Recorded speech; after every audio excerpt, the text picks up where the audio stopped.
필립 얀시의 책 놀라운 하나님의 은혜에 보면요, 이런 이야기가 있습니다. 영국에서 비교 종교학 회의가 열렸을 때에 기독교 신앙의 과연 독특성은 무엇인가라는 주제로 토론이 열렬하게 진행되었습니다. 열띤 토론을 하고 있었는데 기독교의 신앙의 독특성은 어떤 사람이 얘기하기를 성육신의 교대가 아니겠는가 이렇게 얘기했을 때, 또 어떤 학자는 신이 인간이 되었다는 이야기는 다른 종교에도 있습니다. 그러자 다른 사람은 아무래도 기독교는 부활의 종교가 아닙니까? 부활의 교리를 기독교의 신앙의 독특성으로 차지할 것입니다 라고 말하자, 또 다른 학자가 이야기하기를 죽은 자의 환생의 교리는 기독교의 전유물이 아닙니다. 그렇게 말하기 시작했습니다. 이때 영국의 유명한 C.S. 루이스가 일어나서 그 대답은 어렵지 않다고 전제하면서 다른 종교에서 찾을 수 없는 기독교만이 제공하는 일관성 있는 메시지는 은혜라고 지적하면서 결국 모든 이들이 동의했다는 이야기가 있습니다. 기독교가 제공하는 일관성 있는 메시지는 여러분 은혜인 것입니다. 오늘 본문 14절 이렇게 시작하죠. 모든 사람에게 구원을 주신 하나님의 은혜가 나타나. 이 은혜에 대해서 증언하는 것으로 오늘 디도서 2장 11절의 본문이 시작되고 있습니다. 사도 바울은요, 그의 믿음의 제자요, 그의 믿음의 아들이었던 디도가 그레데 섬에서 목회를 감당할 때 무엇이 제일 중요하게 설교해야 되며 어떤 교리를 치리할 것인가를 가르치기 위해서 이 편지를 썼습니다. 그래서 디도서를 그래서 목회 서신이라고 이야기하기도 합니다. 이 편지를 통해서 한마디로 그는 기독교 신앙은 하나님의 이 은혜에, 우리에게 계신 은혜에 기초한 것이며 그리스도의 삶은 그 은혜에 응답하는 관점에서 가르침을, 편지를 쓰고 있는 것입니다. 여러분, 우리가 참 교회에서 많이 듣는 은혜로 합시다. 괜히 은혜가 있어야 합니다. 여러분, 그럼 우리가 말한 이 은혜는 우리 성경의 본문의 근거에서 무엇일까요? 우리가 많이 들었던 은혜는요, 자격이 없는 사람에게도 베풀어지는 일방적인 사랑이라는 뜻입니다. 자격이 없는 사람에게도 일방적으로 베풀어지는 하나님의 사랑. 바울은요, 이것을 로마서에서도 강조했고요, 에베소 교회를 향해서도 역설한 바가 있습니다. 그래서 잘 아시는 에베소서 2장 8절과 9절에 너희가 그 은혜를 인하여 믿음으로 말미암아 있네요. 읽겠습니다.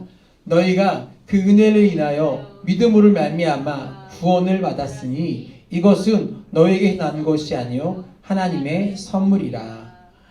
행위에서 난 것이 아니니 이는 누구든지 자랑치 못하게 함이니라. 또 같은 강조를요, 바울은요 디도서 3장 5절에 이렇게 이야기합니다. 보겠습니다. 우리를 구원하시되 우리가 행한 바 의로운 행위로 말미암지 아니하고 오직 그의 긍휼하심을 따라 중생의 씻음과 성령의 새롭게 하심으로 하셨나니. 자, 여기서 긍휼이라는 단어가 나오는데, 여러분, 긍휼은요 이 은혜의 또 다른 표현입니다. 저주를 받아 마땅한 우리 사람들에게 오히려 저주가 아니라 사랑을 베푸심이 바로 하나님의 긍휼, 은혜의 또 다른 표현입니다. 바울은 이 에베소에서 은혜로 구원받은 그리스도인들을 교회라는 공동체에 속해서 살아가도록 만세 전부터 예정하시고 부르셨다고, 준비하셨다고 말씀하고 있습니다. 사도는 동일한 관점에서 목회 서신인 디도서에서 똑같이 기록하고 있는데, 교회는 진실로 이 구원의 은혜를 체험한 사람들의 은혜의 공동체라고 말씀하고 있습니다. 왜 은혜로 구원받은 사람들은 주님은 홀로 각처에 남겨두시 아니하시고 공동체 안에 하도록 하셨을까? 많은 사람들이, 한국의 많은 사람들이요, 교회에 실망하고 교회에 상처받고 떠나는 사람이 많이 있습니다. 교회를 떠났지만 하나님을 떠나지 않은 사람들이 있습니다. 교회에서 상처받고 교회 사람이 질렀는데 왜 하나님은 교회를 공동체로 만드셔서 이 은혜의 공동체 안에서 서로를 격려하며 살도록 만드셨을까? 그것은 은혜로 구원받은 사람들이 서로를 격려하며 살아야 할 삶들이 그들에게 남아있기 때문입니다. 한마디로 은혜 받은 성도들은요, 이 은혜의 공동체를 통해서 추구해야 할 삶은 어떤 삶을 살아야 할 것인가? 첫 번째는 이것입니다. 우리 어떤 삶을 살아야 하는가? 읽겠습니다. 과거의 불법들을 떠나고 버려야 한다. 본문 14절에서 바울은요, 예수 그리스도의 죽으심의 은혜를 설명하면서 그의 십자가에서 자신을 내어주시고 우리를 대신하여 죽으심은 우리를 뭐해서요? 불법에서 어떻게 한다고요? 우리를 속량하기 위해서 우리를 불법에서 구속하게 하시라고 말씀하고 있습니다. 여러분 구속이란 많이 들었죠? 법정 용어인데 대가를 지불하고 다시 회복시킨다는 의미입니다. 우리가 하나님의 자녀답게 살아가기 위해서 회복된 삶을 살아가기 위해서 그는 자신의 몸을 십자가에 못 박아 피 흘리게 하심을 통해서 희생의 대가를 지불하신 것입니다. 주님의 십자가는 뭐예요? 우리의 불법의 대가였던 것입니다. 여기서 사용된 불법이라는 단어는요, 죄에 대한 법률적인 용어입니다. 죄는 곧 불법이에요. 하나님이 하라고 하신 것을 안 하고 하지 말라고 하신 것을 그 법을 어기고 행한 것이 바로 뭐예요? 불법이고 죄입니다. 그런데 이제 예수 그리스도의 죽으심으로 곧 뭐예요? 그의 은혜로 우리 이런 불법에서 사함받고 어떻게 됐습니까? 구원받은 주의 백성이 된 것입니다. 그러나 문제가 있어요. 문제는 뭐냐면 구원받은 우리가 다시 불법을 행하던 과거로 돌아가고자 한다는 것입니다. 그래서 사도 바울은 그의 서신을 통해서 뭐라고 얘기하냐면 너희가 은혜를 헛되이 받지 말라고 경고하고 있습니다. 인간에게는요, 누구나 과거로 돌아가고 싶은 회귀 본능이 있습니다. 그래서 이스라엘 백성들이 애굽 땅에서 종살이하면서 애굽 땅 종되었던 곳에서 하나님의 은혜로 그들을 출애굽시켰는데 출애굽해서 광야를 지나가는 삶 가운데서 그들은 자꾸 기회만 있으면 뭐라고 얘기합니까? 애굽을 그리워하고 애굽의 종살이로 다시 돌아가겠다고 이야기합니다. 우리의 삶도요, 하나님의 은혜로 구원을 받았지만 우리의 습성, 죄의 그 본성을 따라서 똑같은 일을 자꾸 반복하고 죄의 모습으로 돌아가는 우리의 모습들이 있습니다. 이스라엘 백성이 애굽을 그리워했던 것처럼, 그러나 여러분, 이스라엘 백성들이 애굽으로 돌아가면 어떻게 됐을까요? 돌아가면 끝나는 거예요. 그들은 그들을 종살이에서 구원하신 하나님의 은혜를 헛되이 하는 것입니다. 과거의 매인 삶을 중에서 여러분 미래를 만들어간 사람들은 없습니다. 어떤 아는 분과 얘기했는데 자기 아내는 늘 자기랑 이야기하면서 너무 과거 이야기를 많이 한다고 합니다. 무슨 뜻이냐고 얘기했더니 옛날에 결혼 전에 자기의 과거를 기회만 있으면 이야기한다는 거예요. 자기가 잘못했던 거, 실수했던 거. 그래서 제가 그분의 아내에게 하나님은 우리의 죄를 다시 기억하지 않은 분입니다 라고 이야기했고요. 그것이 바로 하나님의 은혜인 것입니다. 하나님이 우리가 죄를 자백하면 십자가 앞에 죄를 내어놓고 회개하면 우리의 죄를 기억하지 않으신다고 말씀하십니다. 우리 죄를 도말한다고 말씀하시고 봉이 서에서 먼 것까지 우리의 죄를 옮기신다고 말씀하고 계십니다. 그것이 바로 우리에게 주신 하나님의 은혜인 것입니다.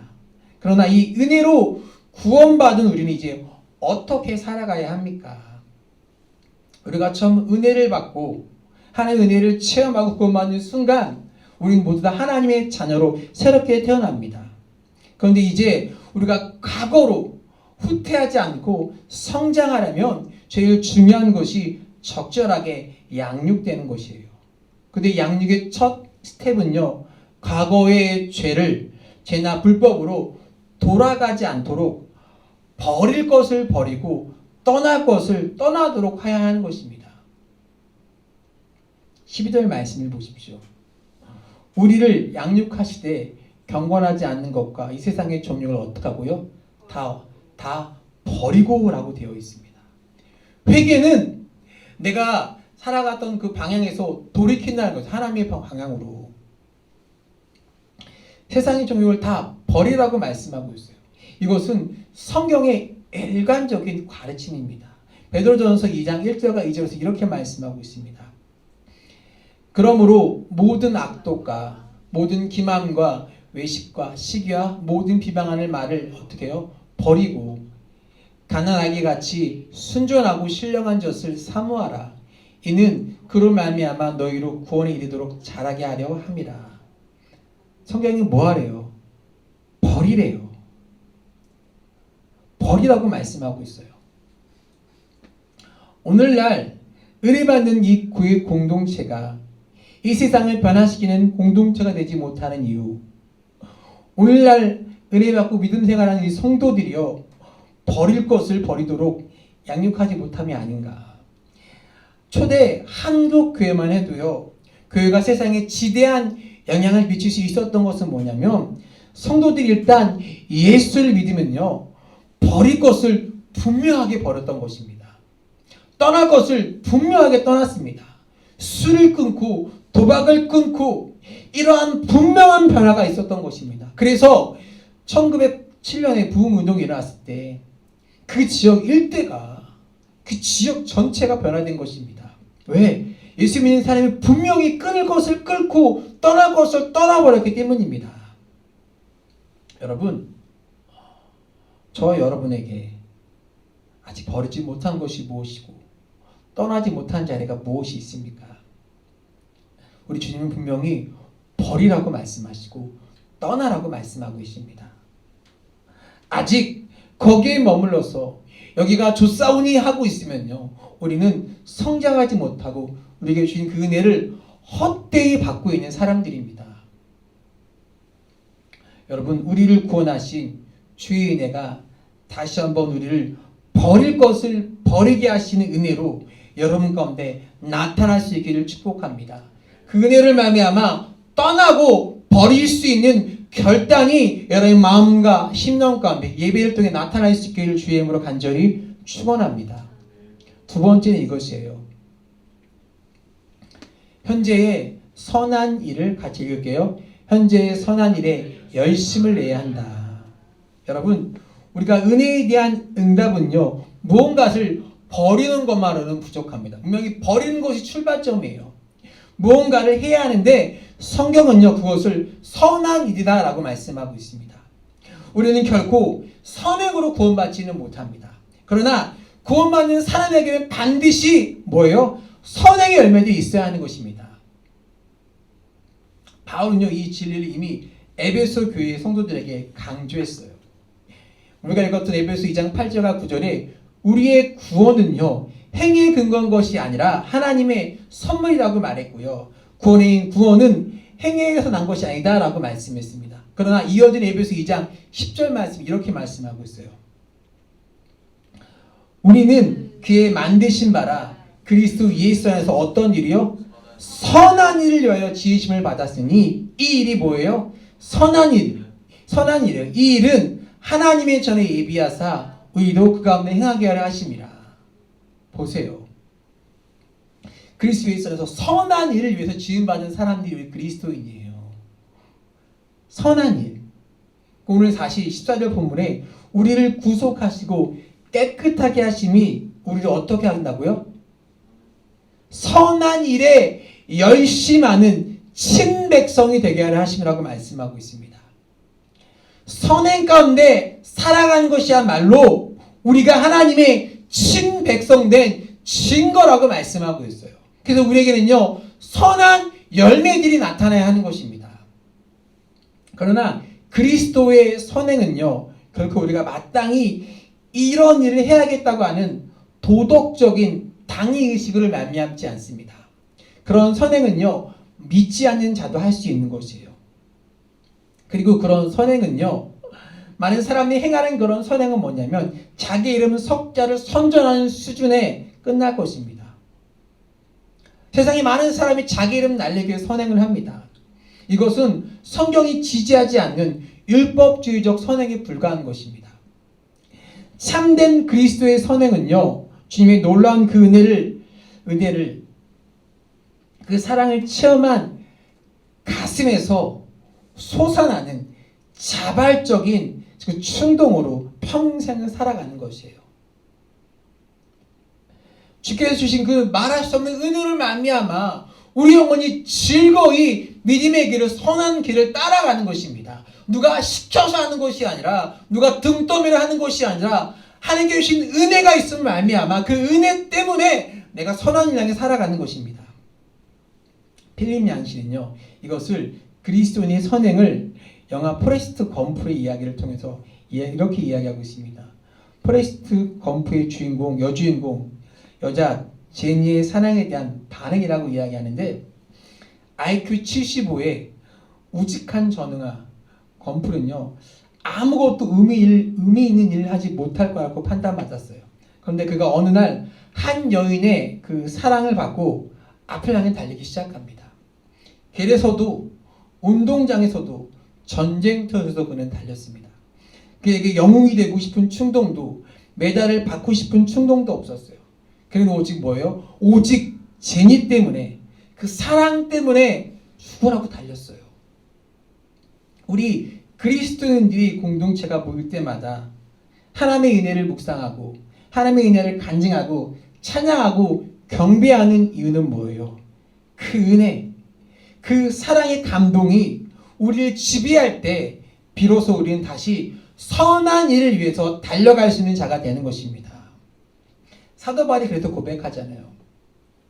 내가 모든 사도보다 더 많이 수고하는 것은 내가 아니요, 오직 나와 함께 하시는 뭐예요? 하나님의 은혜라고 이야기하는 것입니다. 그 은혜에 있는 자는요, 그 은혜에 감격해서 누가 시키지 않아도 자발적인 열심과 자발적인 헌신과 자발적인 선행을 나타내고 드러내는 것입니다. 여러분이 주신 그 은혜를 말미암아 여러분 그 은혜 때문에 여러분 믿음의 길을 충성스럽게 누구보다도 열심히 달려갈 수 있는 그런 믿음의 삶이 될 수 있기를 주의 이름으로 간절히 축원합니다. 누가 시키지 않습니다. 은혜가 있는 자는 그 은혜를 말미암아 달려가는 것입니다. 은혜가 연료가 되어서 열심히 앞을 보고 달려가는 여러분들 되시길 축복합니다. 마지막 세 번째입니다. 미래의 소망으로 기다리며 살아야 한다. 선한 일을 시도하는 사람들이요, 공동체마다 반드시 부딪히는 장애가 있습니다. 뭐냐면 세상이 우리의 선한 일을 몰라준다는 것이에요. 그래서 많은 사람들이, 자기 열심히 하는 사람들은요, 선한 일을 하다가 낙심하고 상처받고 좌절해요. 사람들이 인정해주지 않는다고 이야기합니다. 사람들이 알아보지 않는다고 이야기해요. 그건 뭐였죠? 자기의 열심이었다는 거예요. 하나님의 은혜였다면 실망하지 않았을 텐데 내 열심으로, 내 열정으로 달려가기 때문에 실망하고 상처를 받는 것입니다. 그것은 우리의 선행을 보상받고 싶어 할수록 더 그런 것입니다. 내가 이렇게 했어. 아무도 안 알아줘. 그러면 상처받는 거예요. 근데 우리는 우리의 상급이 하늘나라에 있다는 것을 알기 때문에, 하나님이 보시고 계시다는 걸 알기 때문에 은혜로 하는 것입니다. 그래서 우리는요, 선행의 목표를 남들이 알아주는 데 두어서는 안 됩니다. 그러면 분명히 사람이 실족하고 상처를 받습니다. 교회에서 아무도 알아주지 않는다고, 나만 수고한다고 상처받고 실망합니다. 우리의 선행의 유일한 동기는 뭐예요? 그 은혜 때문에. 은혜 아니면 없어요. 예수님의 놀라운 구속의 사랑이 아니면 우리가 이 교회에 나와서 내 시간과 열정과 돈을 들여서 헌신할 이유가 없는 것입니다. 그분이 나를 구속했기 때문에, 구원했기 때문에, 그 은혜 때문에 우리가 달려가는 것입니다. 차선의 동기가 있어야 한다면요, 자신의 경건의 유익을 위해서, 우리 이미 12절에서 우리가 버려야 할 것의 말씀을 나누었어요. 그러니까 무언가를 버리고 포기하는 것만으로 부족하다고 말씀드렸어요. 12절 하반부에서요, 우리가 버리면서 동시에 붙잡아야 할 것을 말씀하고 있습니다. 뭐래요? 다 버리고 뭐와? 신중함과 의로움과 경건함으로 이 세상을 살고라고 가르치고 있어요. 이 신중함과 의로움과 경건함의 표상이 누구겠습니까? 예수님이에요. 이렇게 예수님을 닮아가는 삶의 과정에서 나타나는 자연스러운 삶의 결과가 선행이어야 한다는 것입니다. 예수님을 닮아가고 신중함과 의로움과 경건함으로 예수님을 닮게 세상을 살아갈 때 자연스럽게 나타나는 결과가 여러분의 삶 가운데 선행으로 착한 일로 드러난다는 것이고요. 성경은요, 단순히 죄를 피하고 죄를 안 짓는 그 소극적인 모습으로 부르지 않습니다. 경건을. 야고보서 1장 27절에 이렇게 말씀하고 있습니다. 하나님 아버지 앞에서 정결하고 더러움이 없는 경건은 곧 고아와 가부를 환난 중에 돌보는 것이라. 굉장히 적극적으로 말하고 있어요. 바로 이런 적극적인 선행을 함께 수행하도록 이 선행의 미션을요, 주께서 교회 공동체에게, 은혜의 공동체에게 은혜를 주심으로 위임하신 것입니다.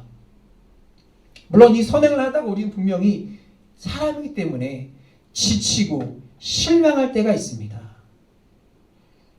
그러나 선행을 추구하면서 여전히 욕심에서 해방되지 못하는 자신을 보면서 괴로워할 때도 있어요. 그때마다 우리는요, 다시 오실 주님을 바라보라고 성경은 가르쳐요. 거의 13절의 교훈입니다. 13절에 이렇게 말씀하고 있잖아요. 복스러운 소망과 우리의 크신 하나님 구주 예수 그리스도의 영광이 나타나심을 기다리게 하였으니, 우리 못다한 선행의 마지막 과제를 완성시키기 위해서, 우리 못다한 인격이 마지막 부분을 채워주기 위해서 온전히 닮은 자로 그분 앞에 우리를 세우기 위해서 누가 오신다고요? 그분이 다시 오실 거라고 말씀하고 계세요. 그것이 우리에게 마지막 우리에게 주실 은혜인 것입니다. 그래서 그분이 우리의 경건이시고요, 우리의 행복이시고요, 우리의 소망이시고, 그분이 우리 교회 공동체의 비전인 것입니다. 비전의 실을 신고라는 마대 테러사의 책에 보면요, 어쨌거나라는 시가 있어요. 그 시를 인용하고 설교를 마칠 텐데, 사람들이 때로 비성적고 비논리적으로 자기 중심적으로 느껴진다 할지라도 어쨌거나 용서하십시오. 당신의 친절에 사람들이 오히려 당신의 동기를 의심하고 당신을 이기적이라고 한다 할지라도 어쨌거나 친절하십시오. 당신의 성공을 보고 주변에서 거짓된 친구들과 참된 친구들이 함께 모여온다 할지라도 어쨌거나 성공하십시오. 당신의 솔직함과 단순함이 이용하는 사람들을 당신을 속인다 할지라도 어쨌거나 당신은 정직하십시오. 당신이 여러 해를 걸쳐 성취해온 모든 것을 사람들이 하룻밤에 다 무너뜨린다 할지라도 어쨌거나 성취하십시오. 당신이 찾아내는 행복과 평안을 누군가가 질투한다 할지라도 어쨌거나 행복하십시오. 당신이 오늘 베푼 선함을 사람들이 내일은 다 잊는다 할지라도 어쨌거나 선을 베푸십시오. 당신이 가진 최선을 이 세상에 다 내어주어도 세상은 여전히 부족함 소성이라 해도 어쨌거나 당신은 최선을 내주십시오. 여러분, 우리에게 주신 그 은혜를 말미암아 여러분, 이 어쨌거나라는 말을 통해서 마더 테레사가 인용했던 것처럼 주신 은혜를 말미암아 어쨌거나 우리 교회가 은혜의 공동체가 될 수 있도록 여러분 최선을 다해 은혜를 받으시고요, 은혜의 사람이 되시고요, 그 은혜가 여러분을 이끌어갈 수 있는 사람이 되기를 축복합니다. 은혜가 있는 사람의 삶은요, 일반인 복은 우리가 복은 드러나게 되어 있습니다.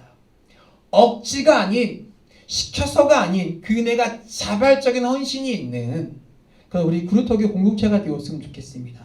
그래서 우리 구루터기 공동체가 하나님이 기뻐하시는 은혜의 공동체가 되어서 선한 일을 행하는 공동체로 주의 영광을 나타내는 공동체로 우리에게 베푸시는 은혜를 말미암아 주변 사람들이 찾아올 수 있는 소문난 그런 은혜의 참된 공동체가 되기를 간절히 축원합니다.